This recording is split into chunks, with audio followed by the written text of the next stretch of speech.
mirin mawon. Itu. Jadi kadang-kadang orang itu kalau langsung mati ya hilang sakitnya. Nah, maka nanti di akhirat orang itu disiksa tanpa ada mati, la yamutuna fiha wala yahya. Kecuali kalau nanti ada orang-orang beriman yang ada perlakuan khusus nih. Jadi disiksa nggak mati. Termasuk kita khawatir orang-orang yang korupsi, makan dari hasil korupsi, pakaiannya juga dari hasil korupsi, rumahnya juga hasil korupsi. Di dalam perutnya ada api, yang dia pakai api, di sekitarnya juga ada api. Na'udzubillahi min dzalik. Betina apa mboten, Pak? Takut nggak kalau kita diceritakan seperti ini? Takut nggih. Tapi kalau di depannya ada uang 1 miliar, na'udzubillahi min dzalik. Yang ketiga, ibadah dari hasil yang haram tidak diterima, termasuk korupsi. Allah Subhanahu wa taala, Rasulullah sallallahu alaihi wasallam bersabda, la yaqbalullahu sholatan bighairi tuhur. Allah tidak menerima sholat tanpa bersuci. Ada orang yang berhadas, tidak punya wudhu, kemudian sholat. Sholatnya sah napa mboten? Tidak, karena bersuci dari hadas termasuk syarat sah sholat. Kelanjutan hadisnya gini, wala shadaqatan min ghulul. Allah tidak mau menerima sedekah dari hasil mencuri ghanimah. Secara pengertian fikih seperti itu. Kalau kita kembangkan pengertiannya, Allah tidak menerima sedekah dari hasil korupsi.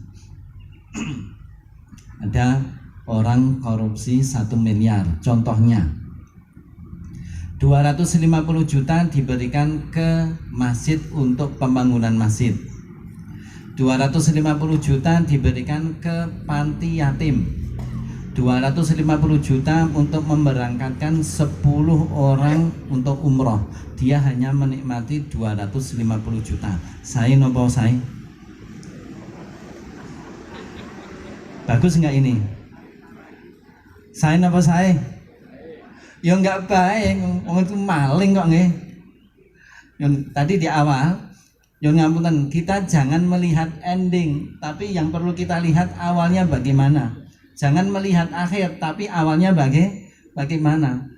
Yang namanya korupsi ya tetap korupsi, meskipun untuk kebaikan ya hasil korupsi. Nah tadi saya sudah nyinggung. Kadang-kadang kita itu, yon ngapunten, kadang-kadang kita itu menilai baik buruk itu ada embel-embel saya dapat untung atau tidak gitu. Ketika dapat untung ya rapopo, ketika tidak ya elek. Na'udzubillahi min dzalik. Jadi Bapak Ibu, ibadah yang dilakukan dengan sesuatu yang haram Allah tidak mau menerima. Bukan tidak salah ya, Allah tidak mau menerima. Umpama orang korupsi kemudian hasil korupsinya untuk ibadah haji, hajinya sah atau tidak? Sah, hajinya sah, tapi yang bersangkutan berdosa dan ibadahnya tidak diterima oleh Allah Subhanahu wa ta'ala. Bab seperti ini sudah dibahas dalam masalah fikih yang mirip meskipun nggak sama. Orang yang sholat dengan baju curian atau sarung lah, ada orang sholat, ada orang mencuri sarung, sarungnya tinggi sholat. Sholatnya sah nama betul? Sah. Sholatnya diterima oleh Allah atau tidak? Tidak, karena alat yang dia gunakan sesuatu hasil dari curian. Jadi kalau secara hukum sah, tetapi tidak diterima oleh Allah. Padahal kalau kita beribadah, kita tidak cukup hanya pengen sah. Yang kita inginkan adalah Rabbana taqabbal minna, ya Allah terimalah dari kami. Itu yang kita inginkan. Karena kalau sekedar amal Bapak Ibu, sekedar amal sah tanpa ada harapan untuk diterima oleh Allah Subhanahu wa ta'ala, muspro alias sia-sia. Nabi Ibrahim ketika diperintahkan oleh Allah Subhanahu wa taala membangun Ka'bah. Wa idh yarfa'u Ibrahimul qawa'ida wa Ismail rabbana taqabbal minna innaka antas samiul alim. Keduanya berdoa, ya Allah terimalah kami. Sesungguhnya Engkau Maha Pendengar dan Maha Mengetahui. Karena beliau kedua orang ini tahu, Nabi Ibrahim dan Nabi Ismail tahu bahwa satu ibadah sebaik apapun kalau tidak diterima oleh Allah akhirnya sia-sia, muspro, nggak ada untungnya sama sekali. Dalam hadis yang lain Rasulullah mengatakan, innallaha ta'ala thayyibun la yaqbalu illa thayyiban. Allah itu zat yang baik dan tidak mau menerima kecuali yang baik.